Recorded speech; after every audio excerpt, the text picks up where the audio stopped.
Maliyyə böhran zamanı nə etməliyik? Bu çətin dövrlərdə düzgün addımlar atmaq, maliyyə vəziyyətinizi qoruyacaq. Sizə kömək edəcək 5 mühüm məsləhət bunlardır. Birinci, təmkinli olun.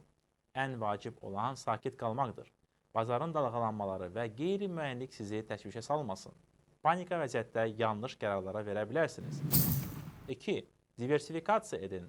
Bütün investisiyalarınızı eyni sektora etməyin. Müxtəlif aktivlərə, məsələn səhmlərə, istiqrazlara və daşınmaz əmlaka investisiya etmək riskinizi azaldar. 3. Uzunmüddətli perspektivə baxın. Maliyyə böhranlarında qısa müddətli ola bilər, amma uzun müddətli bazar tendensiyaları adətən üstünlük təşkil edir. Qısa müddətli dalğalanmalara fokuslanmaqdan çəkinin. 4. Nəqd puldan ibarət təcili fond yaradın. Böhran zamanı ən yaxşısı yanınızda təcili ehtiyacların olmasıdır. Gündəlik xərcləri qarşılamaq üçün nəqd vəsaitlərin olması vacibdir. Və 5. Təhqiqat aparın. Bazar haqqında daha çox məlumat toplayın. Yalnız başqalarının fikirlərinə dinləməyin. Öz araşdırmalarınızı aparmaq uzun müddətli faydalı olacaq. Maliyyə böhranları çətin dövrlərdir.